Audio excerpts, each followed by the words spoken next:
Hello', welcome to জ্ঞান পোহৰ। আজি আমি সাম্প্ৰতিক সময়ত বিশ্ব ভাৰত তথা অসমত হৈ থকা কিছুমান ঘটনাৱলী এই ঘটনাৱলীৰ বিষয়ে আমি ডিছকাছ কৰিম। একজেক্টলি পডকাষ্ট নহয়, আমি তিনিজন বন্ধু মিলি পিনি যিখিনি আমি ভাবোঁ কি হ'ব লাগে, ইয়াৰ কনচিকুৱেঞ্চেছ কি ঘটনাবিলাক কি হ'ব, তিনিটামান ঘটনাৰ বিষয়ে আমি ডিছকাছ কৰিম। চলি থাকে এগেইন আমি কৰিছোঁ যিহেতু আমি পডকাষ্ট নহয়, আমি ডিছকাছ কৰিম যেনেকৈ এজ এ ফ্ৰেণ্ড কথা পাতে,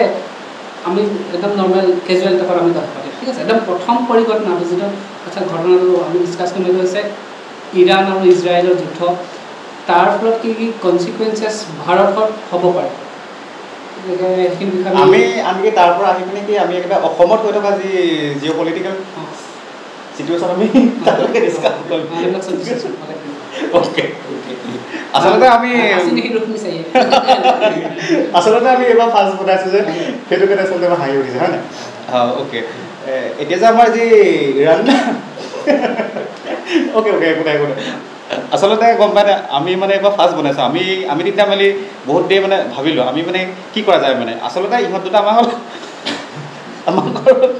ফুৰিবলৈ আহিছিলে দেই, কিন্তু মানে ঘৰলৈ যোৱা টাইমত বৰষুণ দি দিলে। তাৰপিছত আমি তিনিটা মিলি ভাবিলোঁ যে কি কৰা যায়। আমি ভাবিলোঁ যে এতিয়া মানে সাম্প্ৰতিক মানে বিশ্বত মানে যি হৈ আছে মানে আমি তাৰ কথা অলপ ডিছকাছ কৰিম। এতিয়া প্ৰথম কথাটো হ'ল কি, ইৰাণ আৰু ইজৰাইলৰ মাজত আমি যুদ্ধ হৈছে গম পাওঁ, হয় নাই? এতিয়া আমি তাৰ পৰা আচলতে কিনো হ'ব পাৰে, আমাৰ ভাৰতৰ কি লাভ বা লোকচান হ'ব পাৰে, আমি সেইখিনিও ডিছকাছ কৰিম।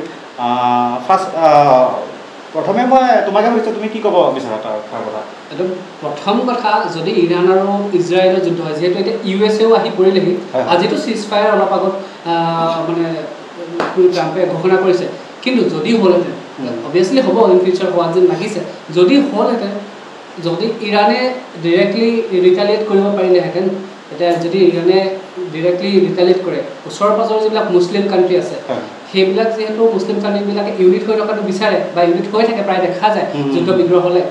তো তেওঁলোকে যদি ৰিটালিয়েট কৰি দিয়ে ইজৰাইলৰ ওপৰত, তেতিয়া এখন ডাঙৰ যুদ্ধ হোৱাৰ আশংকা থাকিব পাৰে। একজেক্টলি World War III নহ'ব পাৰে, কিন্তু যিহেতু USA ফ্ৰেমত আহি গ'ল, তাৰপাছত যদি ইৰাণক এইফালৰ পৰা চাইনা আৰু ৰাছিয়াই যদি বেক কৰি দিয়ে, তেতিয়া হিউজ ইম্পেক্ট পৰিব যুদ্ধখনত। ইফালে আপোনাৰ পাকিস্তানে কিবা তাত থাকিব পাৰে নেকি, মানে পাকিস্তানৰ ফেক্টৰটো তাত সোমাই থাকিব পাৰে নেকি? একচুৱেলি ওৱানছে এ জকাৰ অলৱেজ এ জকাৰ, সেইটো ছ'চিয়েল মিডিয়াত ওলাই আছে যে পাকিস্তানৰ কথা, যে ইৰাণৰ যিবিলাক চিক্ৰেট নিউক্লিয়াৰ যিবিলাক চাইটছবিলাকৰ ডিটেইলছ পাকিস্তানে ট্ৰাম্পক দিয়া বুলি ওলাইছে। আই ডোন্ট ন' কিমান পাৰ্চেণ্ট শুদ্ধ হয়, বাট ওলাইছে ওৱানছে জকাৰ অলৱেজ এ জকাৰ। তো সেইটো বাকী ভাৰতত কি প্ৰভাৱ পৰিব? অভিয়াছলি ভাৰতৰ 80% ক্ৰুড অইল ইম্পৰ্ট কৰা হয়, ঠিক আছে। ভাৰতে 80% ক্ৰুড অইল ইম্পৰ্ট কৰে, তো অভিয়াছলি যদি ইৰাণো হৈছে, ইৰাণ বা যিবিলাক ৱেষ্ট এছিয়ান কাণ্ট্ৰি আছে এইবিলাকতো তেলত ৰিচ, যদি কেনেবাকৈ যুদ্ধ হয় তেতিয়া কি হ'ব, ভাৰতত তেলৰ দাম অভিয়াছলি বাঢ়িব, ইনফ্লেশ্যন হ'ব। চ' সেয়াই ইনফ্লেশ্যন। ইফালে আকৌ ষ্টেট অফ হৰমুজৰ হয়তো মানে তাতে ব্লক কৰি দিব পাৰে।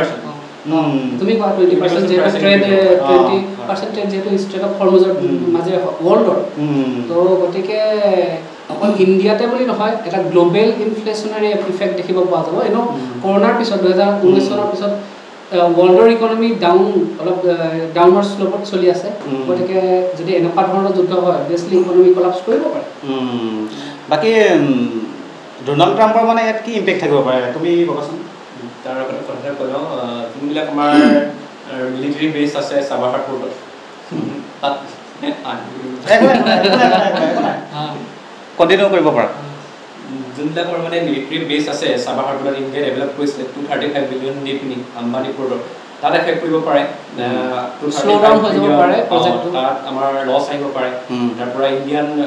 মিডল ইষ্ট ইকনমিক কৰিডৰ তাতো এফেক্ট আহিব পাৰে। আৰু actually Indian Middle East economic কৰিডৰটো চাইনাৰ ষ্ট্ৰিং অফ পাৰ্লছ যিটো পলিচি আছে, একচুৱেলি চাইনাই ইণ্ডিয়াক চাৰাউণ্ড, একচুৱেলি চাইনাৰ মতে ইকনমিক ডেভেলপমেণ্টৰ কাৰণে আগৰ যিটো চিল্ক ৰোড আছিলে চাইনাৰ, চেণ্ট্ৰেল এছিয়াৰ লগত বা ইউৰোপৰ লগত কানেক্ট কৰা যিটো চাইনাৰ চিল্ক ৰোড আছিলে,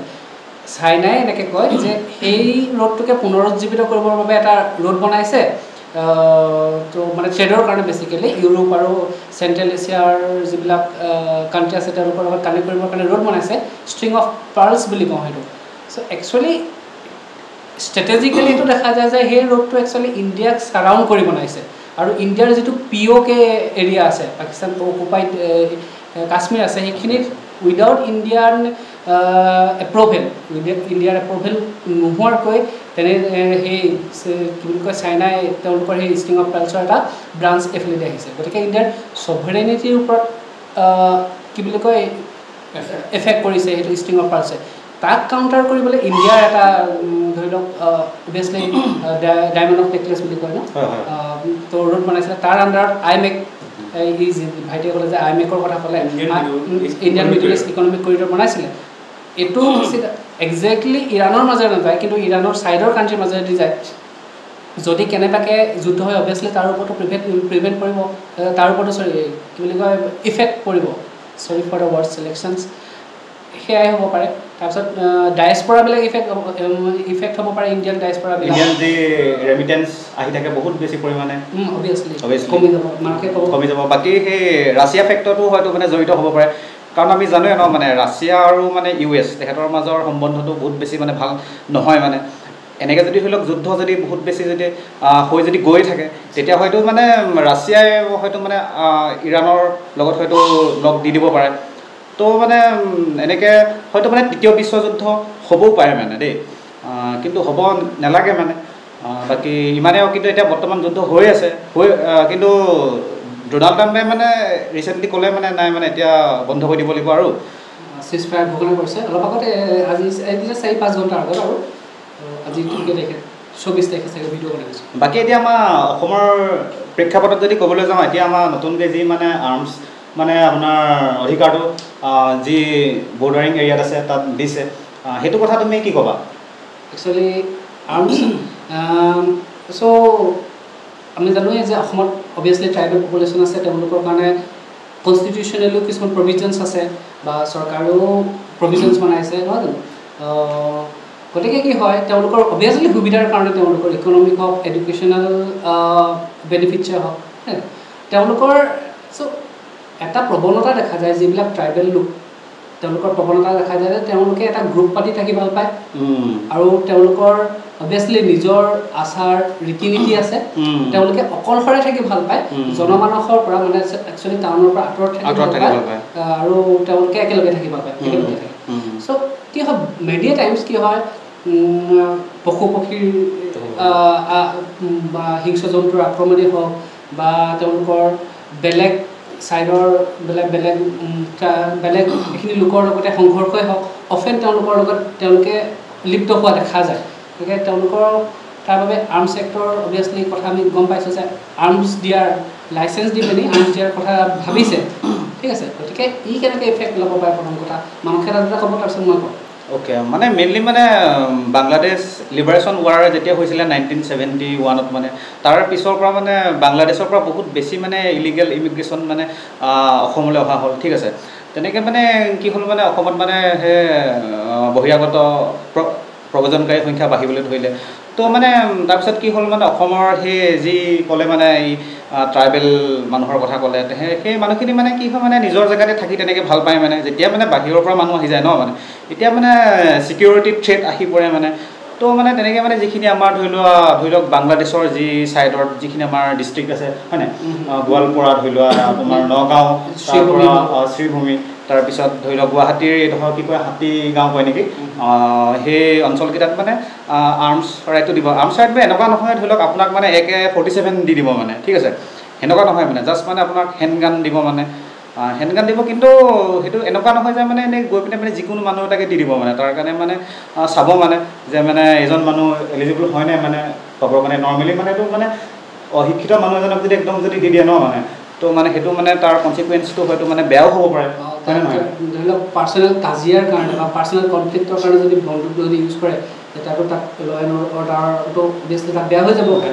কিন্তু আমি এইটো মানে সেইটো চাব পাৰোঁ মানে এতিয়া ধৰি লওক আমি আমেৰিকাৰ কথা যদি ক'বলৈ যাওঁ ন আমেৰিকাত মানে এই বস্তুটো মানে বহুত দিনৰ পৰা চলি আছে তাত মানে এনেকৈ মানে নৰ্মেল মানুহক মানে আৰ্মছ দিয়ে মানে তাত মানে তোমাৰ 70-80% মানুহে মানে এনেকৈ মানে আৰ্মছ ল'ব পাৰে কিন্তু তাত কিন্তু তথাপি মানে এনেকুৱা নহয় যে তাতো মানে পৰিস্থিতি একদম পূৰা শান্ত মানে তাতো মানে তেনেকুৱা actually America one of the মানে কি বুলি কয় top country in case of crime rate. সেইটোৱে মানে অকল যে গান দিয়ে যে এইটো যে ঠিক কৰিব পাৰিব এনেকুৱা নহয় মানে একচুৱেলি ঠিক কৰিব পাৰিব যদি তেওঁলোকক শিক্ষা প্ৰদান কৰে একচুৱেলি মই ভাবোঁ পাৰ্চনেল বেছলি ডিছকাশ্যন হয় শিক্ষা প্ৰদান কৰিব পাৰে তেওঁলোকৰ বাবে ছ'চিয়েল বা তেওঁলোকৰ কালচাৰেল তাৰপিছত তেওঁলোকৰ যিবিলাক ৰিলিজিয়াছ যিবিলাক বিলিফছ আছে সেইবিলাকক যদি উন্নতি কৰিব পাৰে সেইবিলাকৰ ওপৰত মানে যেনেকৈ ধৰি লওক এতিয়া চাহ শ্ৰমিকবিলাকৰ ওপৰত ঝুমুৰ পাতি পিনি বিশ্ব ৰেকৰ্ড কৰা হ'ল তেনেকুৱা ধৰণৰ ইভেণ্ট যদি ক্ৰিয়েট কৰি পিনি ঠিকে এতিয়াতো আকৌ হেৰি পাতিব গৈ আছে নহয় এইটো কি কয় বড়োসকলৰ নৃত্য পাতিব গৈ আছে ত' তেনেকৈ যদি মানে বিশ্বৰ আগত যদি দেখাব পাৰে তেওঁলোকৰ সেই ৰীতি নীতিবিলাক তেনেকৈও তেওঁলোকৰ ধৰি লওক ফ'কাছত আহিব পাৰে। বাকী এতিয়া মানে আমি ৰিচেণ্টলি গম পাই গৈছোঁ মানে এৰোপ্লেন ক্ৰেছ হৈছিলে মানে তাৰ কথা তুমি কি ক'ব বিচাৰা? অ'কে তুমি ক'ব পাৰা দাদাই ক'ব বিচাৰিছিলে তাৰপিছত আছে আচ্ছা তুমি কণ্টিনিউ কৰিব পাৰা। মই বহুত দেৰি কৈ আছোঁ গতিকে আমি জানো যে এয়াৰ ইণ্ডিয়াৰ AI-171 যিখন ফ্লাইট আছিলে সেইখন অভিয়াছলি ক্ৰেছ হৈ পিনি প্ৰায় 350+ মানুহ নিহত হৈছে বহুত দুখৰ খবৰ এইটো ইণ্ডিয়াৰ কাৰণে। তো ভবা হৈছে যে ইয়াৰ ৰিজন বহুত আছে বুলি ভবা হৈছে। প্ৰথম কথা টেম্পাৰেচাৰটো সেইদিনাখন বেছি আছিলে বুলি কৈছে তাৰপিছত ভাবিছে যে যিটো ইঞ্জিন আছে ইঞ্জিন ফেইলাৰৰ কাৰণে দুটা ইঞ্জিন ফেইলাৰৰ কাৰণেও এনেকুৱা হৈছে বুলি ভবা হৈছে ঠিক আছে। তাৰপিছত আৰু এটা কথা আছিলে যিটো কেপাচিটি আছিলে মানে ল'ডিং কেপাচিটি আছিলে মানুহৰ ল'ডিং কেপাচিটি একচুৱেলি কিমান থাকিব লাগে ল'ডিং কেপাচিটি 2200 টন থাকিব লাগে কিন্তু সেইদিনাখনেই প্ৰায় মোটামুটি বেছি আছিলে ন প্ৰায় মোটামুটি 202 একদম প্ৰায় মানে একেবাৰে লেভেল আৰু মানে সেইটো এটা মেক্সিমাম লিমিট আছিলে গতিকে প্ৰায় সিমান ওচৰা-ওচৰিকৈ নিছিল 202 টন আছিলে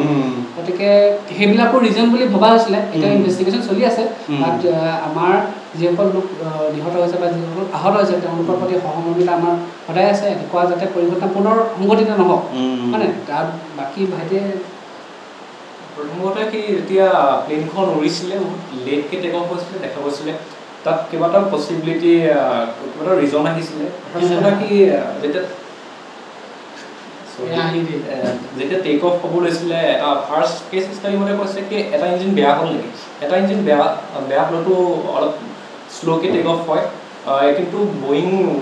প্লেনটো কিমান আছিলে 171 এনেকুৱা এটা মডেল বনোৱা হৈছে কি যদি এটা ইঞ্জিন বেয়াও হয় তাৰ নেক্সট ইঞ্জিনটোৱে গোটেই ফ্লাইটখনৰ যিমানটো ডিষ্টেঞ্চে কভাৰ আপ কৰিব পাৰিব কিন্তু সেইকাৰণে আমি সেই পচিবিলিটিটো আমি একেবাৰে ডিনাই কৰিব পাৰোঁ কাৰণ এটা ইঞ্জিন যদি বেয়াও হৈছে নেক্সট ইঞ্জিনটো আমাৰ ধুনীয়াকৈ প্লেনখন টেক অফ কৰিব পাৰিলেহেঁতেন কিন্তু সেইদিনাখন আমি যদি চাওঁ টেম্পাৰেচাৰো 37 ডিগ্ৰী আছিলে তাৰপৰা হাইট আৰু ৱেডাৰো ক্লিয়াৰ আছিলে যেতিয়া যোনজন বাছি আহিছিলে অকল একমাত্ৰ এজনে বাছি আহিছিলে পেছেঞ্জাৰ তেওঁ সোধা হৈছিলে তেওঁ কৈছিলে কি তেওঁৰ ককপিটত গ্ৰীণ আৰু হোৱাইট লাইট দেখিছিলে গ্ৰীণ আৰু হোৱাইট লাইট এভিয়েশ্যন ইণ্ডাষ্ট্ৰীত এটা সময়তে দিয়া হয় যেতিয়া দুইটা ইঞ্জিন আৰু তাৰ ইলেক্ট্ৰিচিটি ছাপ্লাই ডেট মিনছ তাৰ বেটেৰী কোৱালিটিটো একেবাৰে জিৰ' হৈ গ'ল আমি মানে এইটো বুজিব পাৰোঁ কি প্লেনখন টেক অফ হোৱাৰ লগে লগে প্লেনৰ দুইটা ইঞ্জিন বেয়া হৈছিল আৰু তাৰ বেটেৰীৰ পৰা কোনো ছাপৰ্ট পোৱা নাছিল আৰু ব্লেক বক্সত যোনজন ব্লেক বক্সৰ ইনভেষ্টিগেশ্যনত পোৱা হৈছিলে কি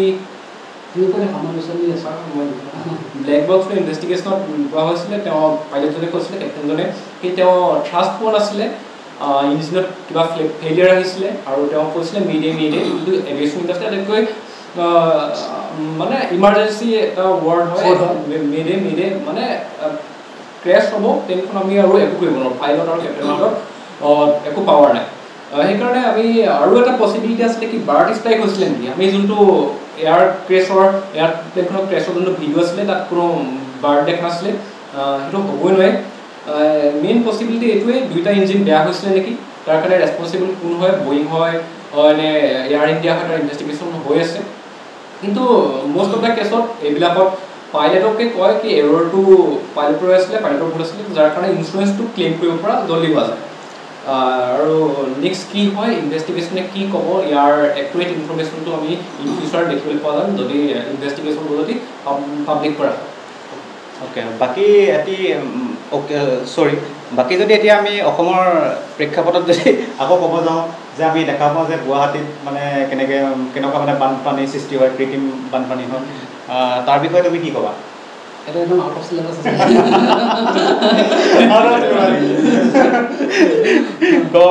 অবভিয়াছলি গুৱাহাটী বানপানী কৰা কি ক'ম প্ৰথম কথা আমি জানো যে গুৱাহাটী যিটো এৰিয়া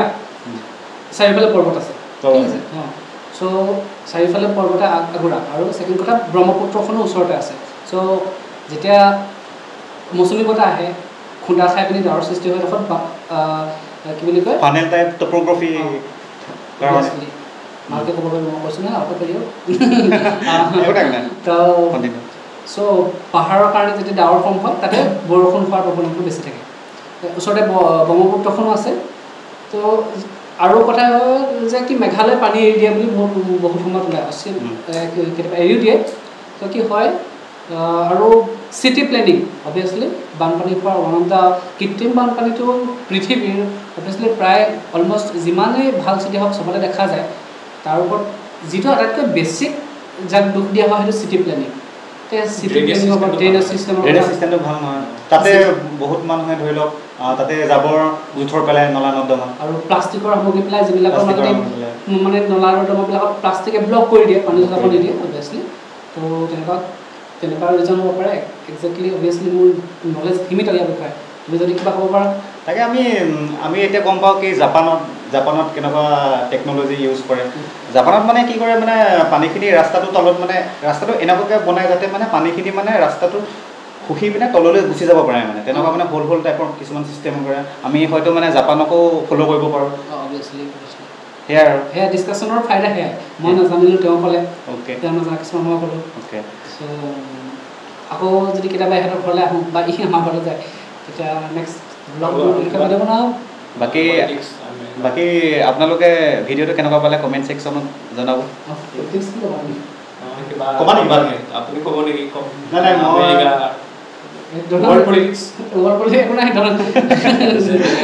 জীৱনটো দৰান্তৰ নিচিনাই হৈ গৈছে আজি এটা কালি এটা কথা লাগিলে মই গৈ তাতে জাপ মাৰিম আৰু মই মোৰ বিজনেছ দেখিম নোবেল প্ৰাইজৰ কাৰণে লাগিব বুলি কোৱা পাকিস্তানে নমিনেট কৰিছে অ'কে ঠিক আছে বাৰু আজকালি বাই বাই ধন্যবাদ